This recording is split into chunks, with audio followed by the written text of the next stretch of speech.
le jeu de rôle est la forme fictionnelle et ludique qui présente le maximum d'interactivité au sens de possibilités donc d'actions significatives sur la diégèse fictionnelle. Pour les raisons que je rappelle à l'écran, c'est-à-dire d'une part le fait de travailler, de jouer en effectif restreint, qui fait que quand on annonce quelque chose, il n'y a pas besoin de le transmettre à une foule, ce qui est une problématique clé du grandeur nature ou du MMORPG.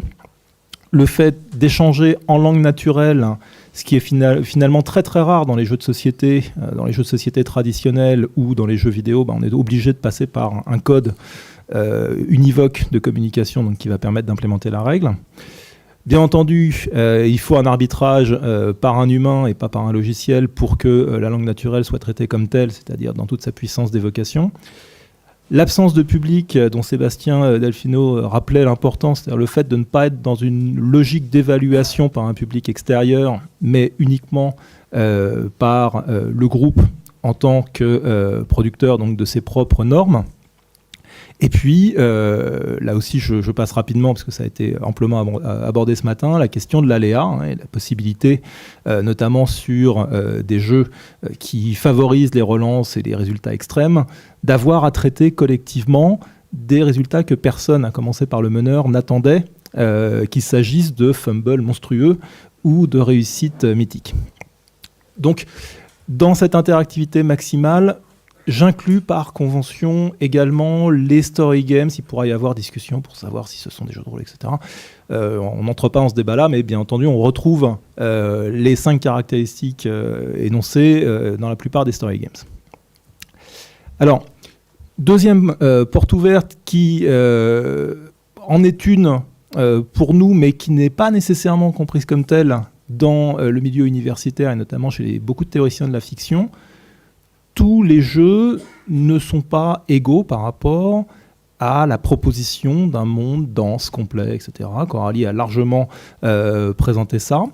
Et donc le degré de mondanisation du monde, la luxuriance, comme elle disait, des détails encyclopédiques, historiques, etc., qui nous est donné, est très variable. On est bien d'accord pour dire que la diégèse de Brain Soda n'est pas celle de Rokugan, enfin de ce qu'on trouvera dans Rokugan, Westeros, les Terres du Milieu ou autres, indépendamment de tout jugement esthétique ou ludique sur les jeux dont je parle. Il s'agit simplement de ne pas partir de cette espèce de tarte à la crème qu'on a en théorie de la fiction, qui consiste à dire toute œuvre de fiction engendre un monde, comme il sortirait tout casqué, tout armé de la tête ou de la cuisse du créateur.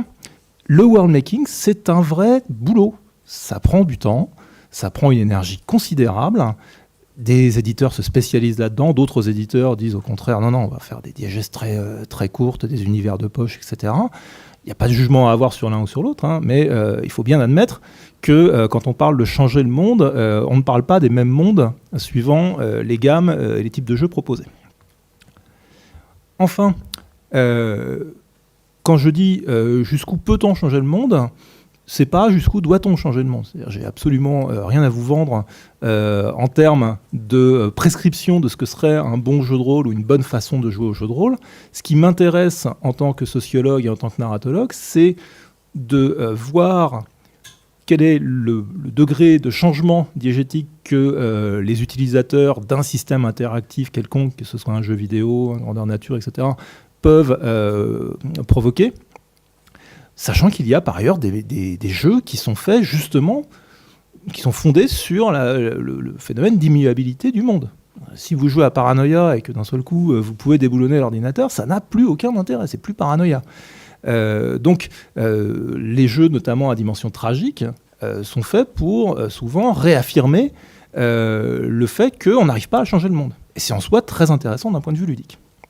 Donc c'est juste comme marqueur technique d'interactivité que les possibilités de changement diégétique m'intéressent.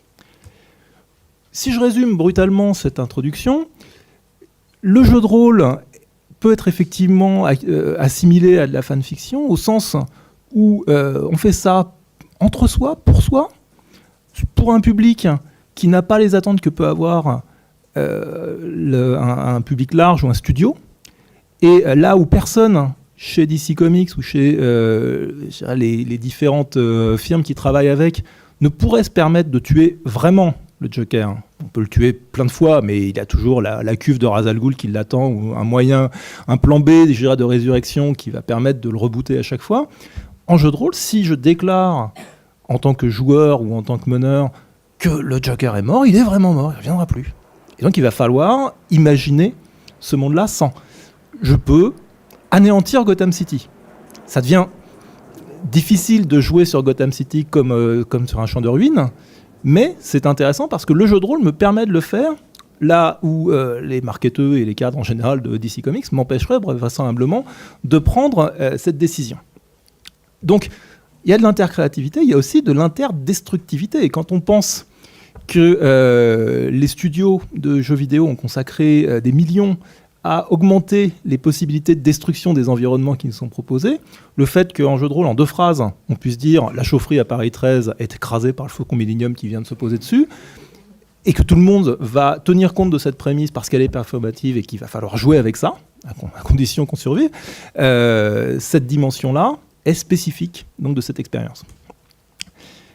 Néanmoins, il y a un écart, et c'est ça qui m'intéresse aujourd'hui, entre ce que peut théoriquement le jeu de rôle et ce qui se passe quand on fait l'ethnographie de parties, qui est un petit peu ma marque de fabrique en tant que sociologue.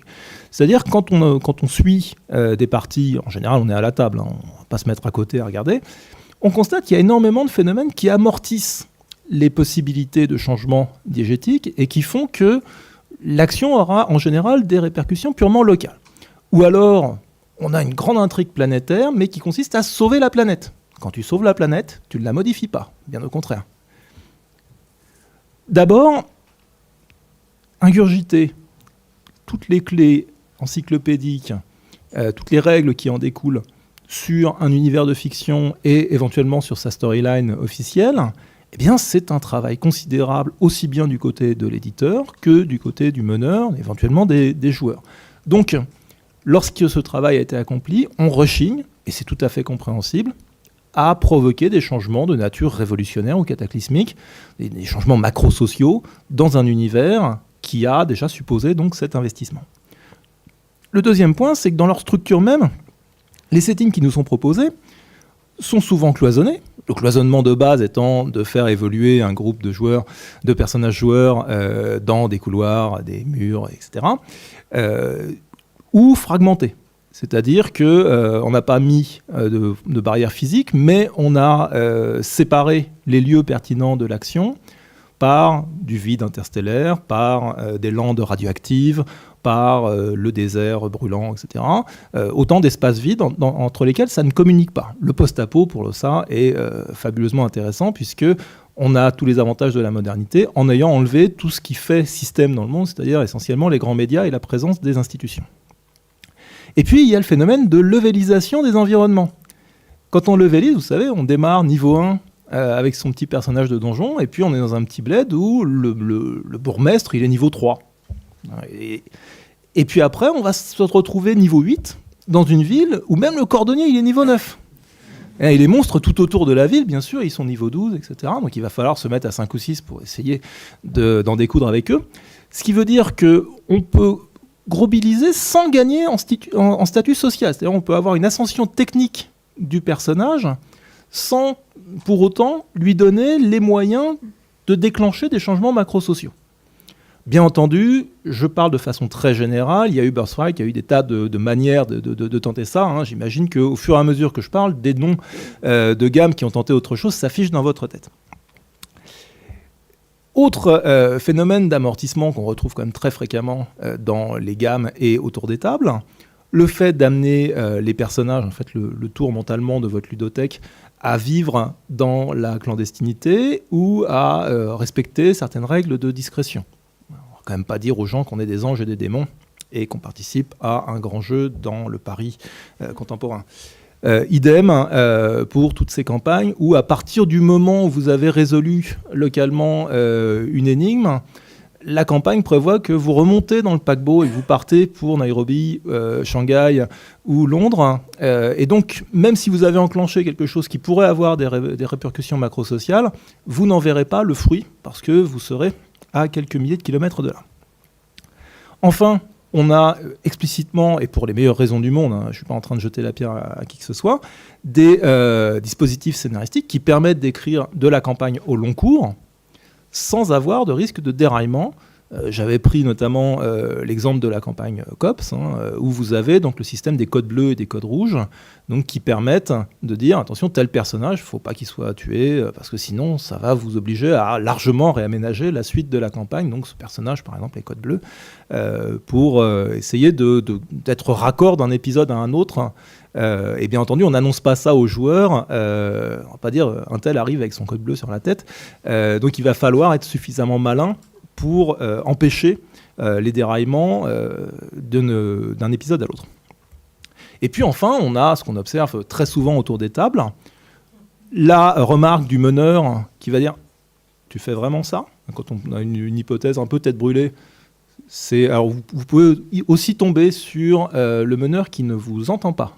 C'est-à-dire vous dites quelque chose, et clairement, ça n'est pas passé. Preuve que nos grands-parents avaient peut-être raison en disant que la masterisation peut rendre sourd.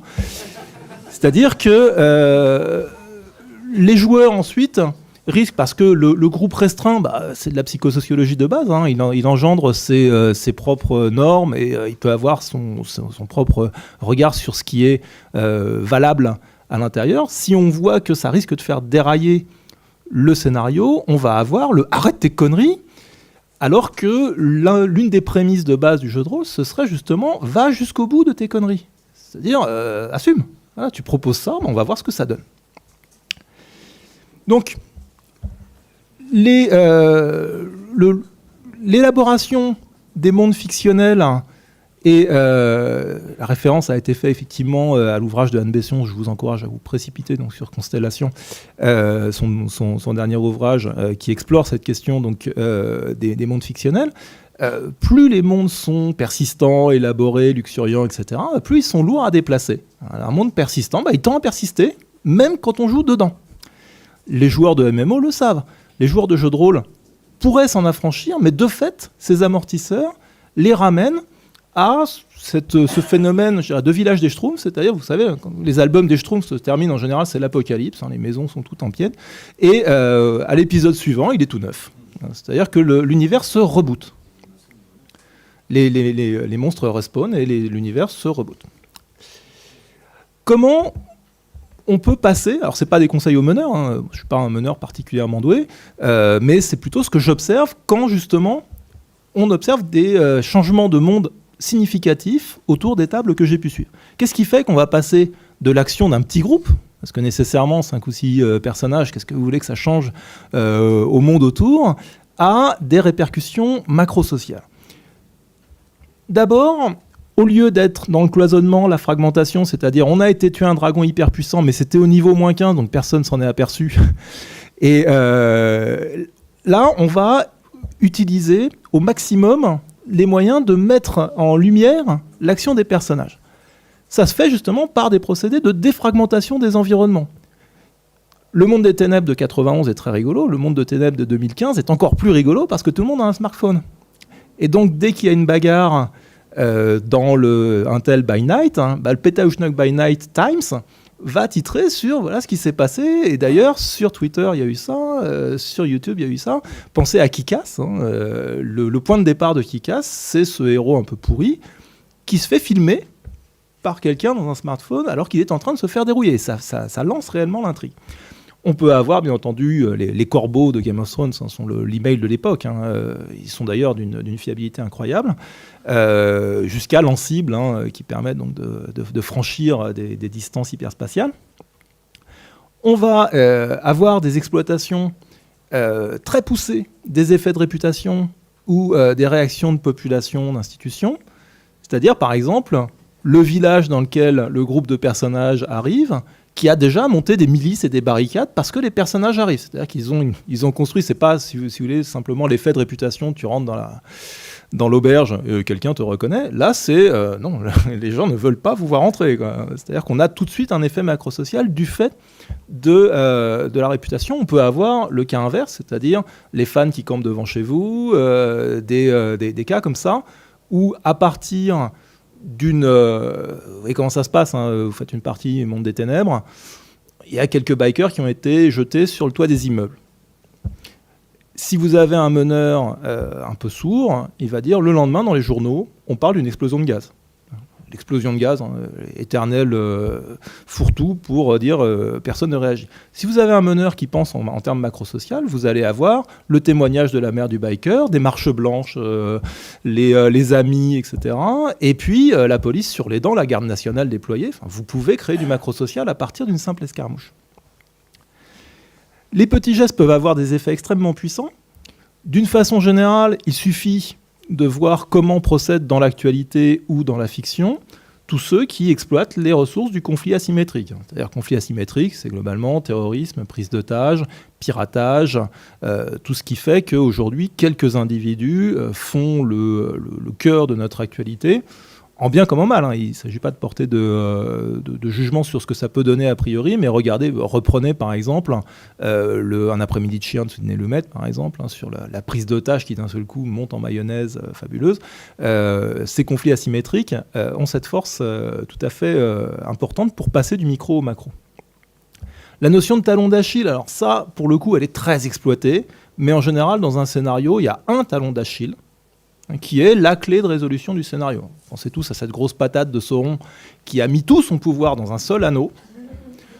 Ou est-ce que vraiment on irait construire une étoile de la mort avec une chaudière au milieu qui est un peu vulnérable ? En général, les méchants s'entourent mal, ont des réflexes de sécurité informatique un petit peu navrants et ont des choix d'architecture qui sont assez mal pensés. Les effets de seuil sont également intéressants. C'est-à-dire qu'on peut être simplement l'étincelle. Pour reprendre des cas je dirais dans notre histoire récente, l'affaire Ziad et Bouna, ces deux jeunes garçons qui décèdent dans un transformateur EDF, qu'est-ce qui fait que ça lance 5 semaines d'émeutes en France ? C'est pas juste Ziad et Bouna, c'est que ça atteint un seuil où d'un seul coup, le fait divers prend une dimension macro-sociale. Les effets dominos, pensez, on est loin de la crise des banlieues, pensez à Pipine qui va allumer le feu. Il allume un feu et puis les bûchers sur les montagnes, cette magnifique scène du retour du roi, donc s'allument les uns et les autres. Donc là, on a un effet domino qui peut se traduire, par exemple, de manière géopolitique. Les effets de contamination également, c'est-à-dire il suffit que les gens soient porteurs d'une information qui se diffuse de manière virale ou porteurs d'un germe qui se diffuse de manière virale. Et là, leur dimension macro-sociale est immédiatement tangible. Et puis, on peut bien entendu faire vivre nos personnages parmi les personnages majeurs de la diégèse qui est proposée. Ils peuvent avoir une influence, ils peuvent tuer, ou au contraire, si on est dans l'univers de George Martin, protéger un peu les Stark, histoire que l'auteur ne les désiguille pas les uns après les autres. Et j'avais pris cet exemple dans Jouer avec l'histoire, l'ouvrage qu'on avait co-dirigé avec Jérôme. C'était Yaltabis, c'est-à-dire si vous avez juste des PJ qui sont là pour servir le café et un petit peu la vodka à la conférence de Yalta, leurs moindres faits et gestes peuvent avoir des répercussions planétaires. Et donc on peut réécrire toute l'histoire de la guerre froide à partir de petits déclenchements uchroniques si on place les PJ dans le triangle Truman, Churchill et Staline de cette conférence. On peut avoir également, certains jeux proposent de procéder comme ça, un personnage qui devient à la fois puissant et visible. C'est-à-dire, il n'est pas obligé de mener une double vie. Je pense notamment aux comics Ex Machina, où le super-héros devient maire de New York. Et tout le monde sait qu'il a ses pouvoirs. C'est-à-dire que là, il a à la fois les grands pouvoirs et les grandes responsabilités, et on le suit à la fois dans ses réunions avec son cabinet, et puis en même temps dans ses combats avec les méchants. On peut, c'est le cas notamment d'Imperium, le jeu d'Olivier Legrand, placer donc des personnages dans des positions de pouvoir où ils commandent directement aux institutions, c'est-à-dire revenir sur cette idée de levelisation où même si vous êtes niveau 8, vous redémarrez dans l'auberge, etc. Non, vous n'êtes plus dans l'auberge, là vous êtes aux commandes. Et Olivier Legrand est très intéressant à suivre justement sur son refus de faire démarrer les personnages à un bas niveau. C'est lui qui dit qu'est-ce que serait un Aragorn de niveau 1 ? Ça n'a juste aucun sens. Enfin, les grands pouvoirs, pour moi, c'est pas des grandes responsabilités, c'est avant tout des grandes catastrophes. C'est-à-dire, quand on vous propose de jouer des personnages qui ont des pouvoirs exceptionnels, qui sont des super-héros, des vampires, etc., dans votre diégèse, il faut admettre que ce sont des éléphants dans des magasins de porcelaine. Regardez dans Watchmen ce qu'on fait de Dr Manhattan. Nixon l'envoie au Vietnam. Et alors pour le coup, la guerre du Vietnam prend un tour complètement nouveau, on a un tour uchronique, c'est-à-dire que les super-héros ne sont pas là qu'en réaction aux méchants, ils ne sont pas là juste pour défendre 3 bâtiments dans Manhattan. Quand on a un pouvoir exceptionnel, eh bien, on s'en sert pour écrire l'histoire, en lettres de feu, je dirais, dans le cas de Dr Manhattan.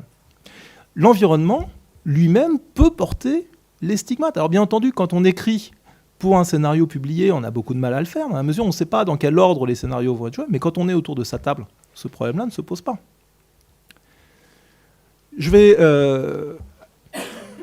utiliser quelques minutes pour parler de World War Korea, donc le jeu de Jean Verschuren, donc publié chez les 12 singes. On est dans le format d'un burst, c'est-à-dire que le jeu consiste en ceci. Avec tout ça, on peut aller au bout. Donc, en termes ludiques, on a toutes les règles qu'il faut, et en termes narratifs, on a la campagne complète. Le principe du burst, pour ceux qui auraient passé les 10 dernières années dans un igloo, est qu'on place tout le dispositif ludique au service de la campagne et non le contraire. C'est la campagne qui dicte le game design. L'avantage de ce burst par rapport à d'autres produits de format similaire, c'est que là, l'auteur part du monde contemporain. Il n'est pas daté, donc on peut choisir de le faire démarrer sous le 2e mandat Obama ou de dire qu'on est 10 ans plus tard, mais globalement, notre connaissance du monde contemporain, de l'histoire récente et de l'actualité suffit à appréhender la diégèse. Parce que bien entendu, quand vous faites ce type de format, au niveau éditorial, si vous dites « j'ai besoin d'un livret de monde de 64 pages », déjà l'éditeur ne peut pas. Vous êtes obligé de démarrer bille en tête avec un univers qui doit être prêt à l'emploi. Donc le monde contemporain s'y prête bigrement bien.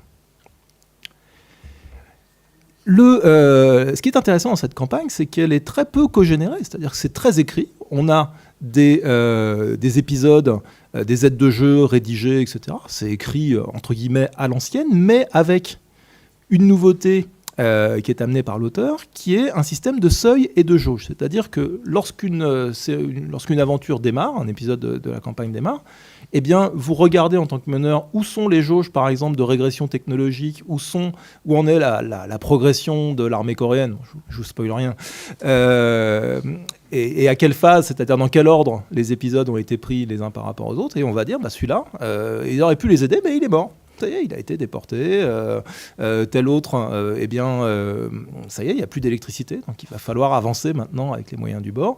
C'est-à-dire que ces éléments de jauge vont donner des résultats précis en termes de conduite de l'aventure, sans nécessairement laisser le gros de l'autorité résolutive ou générative aux joueurs. Et par ailleurs, ce qui est intéressant, c'est que dans cette campagne, on a une fiche de suivi recto-verso extrêmement basique, mais diablement bien faite pour ne pas tout prendre en note. Parce que bien entendu, c'est bien gentil de dire c'est intéressant de passer du micro au macro, ça donne des innovations ludiques, ça permet d'avoir le sentiment de modifier le monde, etc. Mais on ne peut pas tout noter. Je veux dire, gérer une partie, être meneur de jeu, on sait à quel point c'est épuisant. Si en plus on doit dire à tel moment, telle personne a loupé une marche, donc effet papillon, ça va déclencher une guerre mondiale à l'autre bout de la planète, ça ne va pas fonctionner. Là, ce qui est intéressant, c'est que le système de jauge dit, voilà, il y a 3 éléments qui sont centraux à surveiller. Il y a par ailleurs des éléments chronologiques qui font que vous n'êtes pas obligé de tout mesurer de façon précise, mais vous avez juste coché des cases pour indiquer quel est l'élément central de passage du temps. Et à la fin de l'aventure, la campagne vous dit dans quel état les personnages laissent le monde. C'est-à-dire que vous avez une jauge écologique, une jauge technologique et une jauge géostratégique. Donc vous pouvez très bien terminer la campagne avec un univers dévasté, mais une armée coréenne qui a été renvoyée, je dirais, dans ses buts. Vous pouvez terminer la campagne avec de la contamination écologique tous azimuts. Et tout ça a été engendré par l'action des joueurs. C'est-à-dire que là, on a vraiment du macro-social, et c'est ce qu'apporte le burst. C'est-à-dire, comme on n'a pas le besoin d'être raccord par rapport au prochain scénario qui sera joué, eh bien, on a une liberté très forte dans la gestion des effets macro-sociaux. Donc, pour conclure, l'une des raisons pour lesquelles il y a autant d'amortisseurs de l'action et autant d'obstacles, implicites ou non, au changement diégétique de grande envergure, c'est que, je ne sais pas comment les uns et les autres ont procédé ici, mais en général, quand j'interroge des gens sur leur façon d'écrire des scénarios, ils disent bah, « je me suis inspiré de tel scénario qui était génial, etc. » Donc on part, en termes d'écriture de scénario pour sa propre table, de ce qui a déjà été publié. C'est de bonne guerre.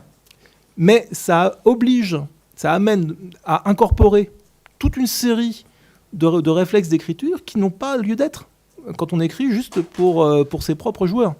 C'est-à-dire qu'on peut avoir beaucoup plus d'adaptabilité dans la mesure où on sait dans quel ordre les scénarios vont être joués, on sait par qui ils vont être joués, et donc l'espèce de reboot automatique qui se produit de fait par logique éditoriale dans les jeux publiés n'est absolument pas nécessaire. Et puis, il y a bien entendu l'influence des autres médias. Quand on est un petit peu pétri de séries télé, de mangas, de BD franco-belge ou de comics, on a l'habitude, effectivement, de voir des procédés qui annulent également les effets macro-sociaux. Regardez comme Manhattan se reconstruit automatiquement. C'est le village des Schtroumpfs. Manhattan, chez Marvel, c'est le village des Schtroumpfs. Il revient toujours à l'identique. Donc, les meneurs que j'ai vus orchestrer des changements diégétiques majeurs, en général, ils me disent « je fais de la scénarisation au fil de l'eau ». C'est-à-dire, j'ai, pour cette scénarisation au fil de l'eau, un principe qu'on retrouve dans cette fiche de suivi du meneur, qui est comment avoir une prise de notes intelligente sur ce qui est en train de se jouer. C'est-à-dire, c'est au fil de la partie, être capable de dire « ça c'est pertinent, ça j'en ferai quelque chose la prochaine fois », et à partir de cette prise de notes, je suis capable, entre deux sessions de jeu, de réorganiser mon fil narratif. Ce que montre World War Korea ou d'autres bursts, c'est que ce n'est pas nécessairement de l'improvisation pure. C'est-à-dire on peut savoir très précisément où on va. C'est pas vas-y, pars sans rien, les joueurs vont tous se débrouiller, etc. On peut avoir quelque chose d'extrêmement construit, extrêmement écrit, tout en ayant la possibilité donc de faire ce type de changement. Je parlais tout à l'heure de responsabilité dans la manière de gérer, d'aller au bout de ces actions, d'aller au bout d'éventuelles conneries. Laisser le monde évoluer de manière macro-sociale, c'est effectivement être relativement irresponsable par rapport aux barrières classiques qu'il y aurait dans l'édition, c'est se permettre de tuer le Joker, de dévaster Gotham City ou autre. C'est par ailleurs beaucoup plus responsabilisant autour des tables, parce que les joueurs savent, au bout de quelques parties, avec ce type de gestion des effets macro-sociaux, que ce qu'ils font va vraiment compter, que vraiment ils peuvent laisser des traces, des stigmates, des changements, pour le meilleur et pour le pire, dans la diégèse qui leur est proposée. Pour la discussion, j'affiche la phrase d'un rôliste célèbre que je vous laisse savourer. On l'a tous subi en 6e, le malade imaginaire. Mine de rien, il y a quand même des phrases tout à fait pertinentes pour ce qui nous réunit aujourd'hui. Je vous remercie beaucoup.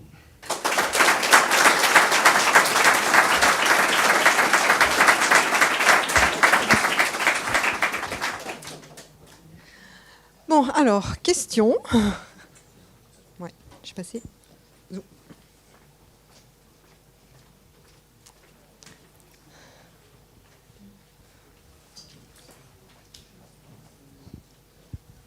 Oui, bonjour, merci pour cette présentation. Moi, j'ai une question, en fait, cette histoire de changement des mondes, c'est quelque chose qui m'intéresse beaucoup. Et en fait, ça me rappelle ce que vous dites, ce que vous devez connaître, ce texte de Gary Allen Fine, où il utilise l'expression qui lui a été soufflée par Daniel Dayan de copyrighted subculture, de sous-culture sous copyright, pour parler des jeux de rôle, et où il décrit en fait les débuts du jeu de rôle en expliquant que en fait, à un moment donné, tant que les gens jouaient chacun de leur côté, il y avait des mondes qui évoluaient de manière très importante, mais à partir du moment où il y a eu des conventions et où les gens de la côte Est et de la côte Ouest se sont retrouvés pour jouer ensemble, il a fallu finalement renforcer l'unité du monde pour que tout le monde puissent jouer ensemble. Donc je me demandais en fait si effectivement c'était quelque chose qui rentrait, j'imagine qui rentre dans vos analyses. Et enfin on continue par rapport à ça. Je me demande aujourd'hui avec le resserrement peut-être de la communauté des rôlistes et l'abondance de communication sur Internet, etc. Est-ce qu'il existe encore des possibilités de jouer de façon très locale, ou est-ce qu'on est un peu obligé d'une certaine manière d'avoir des comme vous le décrivez, d'avoir il y a des empêchements très forts au renversement révolutionnaire, quoi. Ce que je constate, c'est qu'il y a eu de très bonnes raisons, je dirais, économiques, éditoriales, également sociologiques, au sens renforcement de la communauté, de durcir ces mondes. Après, ce qui est très étonnant, c'est de voir autour de table où les joueurs vous disent « mais on ne joue qu'en local ». C'est-à-dire on a d'entendre des joueurs qui disent « tu ne peux pas faire ça ». C'est-à-dire que les gens, je ne sais pas, de la Pathfinder Society par exemple, se disent au fil de nos aventures, pour qu'on soit mutuellement compatibles, pour qu'on puisse jouer à Pathfinder, quelle que soit la convention où on se rend, il faut quand même avoir un socle commun. Ça, c'est compréhensible et je dirais c'est le même type d'accord qu'on est amené, je dirais, à avoir lorsque on partage une diégèse, que ce soit celle d'un grandeur nature, de masse, ou d'un MMORPG. C'est-à-dire, si on n'est pas d'accord avec les fondamentaux du monde, ou qu'on se dit, moi j'arrive et je vais mettre la révolution, on va au-devant d'une sérieuse déception. Après, ce que je trouve étonnant, c'est plutôt dans le parcours individuel des joueurs, et particulièrement des joueurs un peu chevronnés, que certains se mettent, via le burst notamment, et une des évolutions de ça a été la demande de certains auteurs de dire ok, les univers très structurés c'est sympa, mais créons des univers de poche et puis redonnons-nous cette liberté. Donc cette habitude qui a été prise par de nombreux joueurs de ne pas trop toucher quand même aux grands fondamentaux du monde. C'est-à-dire qu'en fait, le scénario va créer une palette des comportements interactifs acceptables. Et à l'intérieur de ça, dans cette palette-là, on fera ce qu'on veut. Mais dès qu'on commence à vouloir sortir de cette palette, on va avoir le « arrête tes conneries ». C'est pas moi qui l'invente, hein. Il est vraiment très répandu. Qui vous êtes peut-être pas tous familiers, notamment si vous êtes dans le milieu de l'édition, etc., et que vous jouez avec des rôlistes curieux qui demandent à se faire bousculer, qui demandent à aller vers du produit innovant, etc. Si vous êtes habitué à du jeu de rôle amateur, à du story game, etc., au contraire, le arrête tes conneries, non, c'est pas du tout une barrière. Mais moi, je l'ai retrouvé très, très fréquemment. Donc, il y a eu des bonnes raisons de cette consolidation des mondes. Et puis, il y a eu aussi une raison centrale, qui est que le jeu de rôle est dans une galaxie de médias plus large, et que ce qui a permis notamment de faire des transpositions des Royaumes oubliés, du Monde des Ténèbres ou autres, ça a été cette consolidation, le fait d'avoir des cartes dans lesquelles on pouvait dire tel élément du monde est là, telle dynastie est en place. Enfin, si on n'a pas une storyline officielle, c'est quand même difficile ensuite de favoriser les transpositions vers le jeu vidéo, la bande dessinée ou autre. Thomas ? Une toute dernière question, je suis désolée, mais... Tu parlais de tuer le Joker, il y a Greg Pogoreski qui parle de tuer Richelieu pour les jeux historiques. En fait, là aussi, il y a une espèce de plafond de verre qu'on se fixe, de ne pas bousculer les choses qui sont censées se passer. Et qu'en fait, si on le fait, on offre une interactivité supplémentaire. Ah oui, c'est-à-dire que le fait de pouvoir tuer ou sauver un personnage central... Si vous sauvez Ned Stark, dans le premier volume de Game of Thrones, vous avez une histoire aussi passionnante qui peut se dérouler, plutôt une intrigue, puisque pour le coup, on va pas tomber dans le piège de mettre du récit partout. Ça va vous tendre l'intrigue de façon beaucoup plus forte que si vous dites on touche pas à Richelieu ou on touche pas à Ned Stark parce qu'il y a un plafond qui nous empêcherait de le faire. Molière a parfaitement raison dans cette affaire-là. C'est-à-dire, il n'y a que nous. Qu'est-ce qui nous empêche de ? Et donc, ce plafond de verre, il est comme tout plafond de verre, c'est-à-dire il est présent et en même temps, il est très fragile. Les possibilités d'interactivité, on a le sentiment, quand on suit des tablés qui sont en train de jouer, qu'elles n'utilisent que les 3 premières vitesses de la boîte, quoi. C'est-à-dire que voilà, elles sont un petit peu molles du genou sur la manière d'exploiter le potentiel d'interactivité, et que notamment les habitudes prises via d'autres médias, via le jeu vidéo, etc., font qu'on se donne des barrières qui n'ont en fait pas lieu d'être lorsqu'on est dans les 5 conditions que j'ai énoncées en introduction, c'est-à-dire on est tout seul. On n'a pas à montrer patte blanche à qui que ce soit. Et en même temps, il faudra traverser la ville en mettant la première, la deuxième, la troisième, pour se rendre compte en sortant que ça vaut la peine de la faire. Ah oui, bien entendu. Hein. C'est pour ça que ce public de rôlistes plutôt chevronnés, qui est parfois demandeur d'innovation, mais souvent plutôt confit dans des habitudes de limitation ou de circulation en troisième, m'intéresse, parce que c'est à eux que les éditeurs vont mettre parfois des grandes claques ludiques en disant n'oublie pas, tu peux faire ça aussi.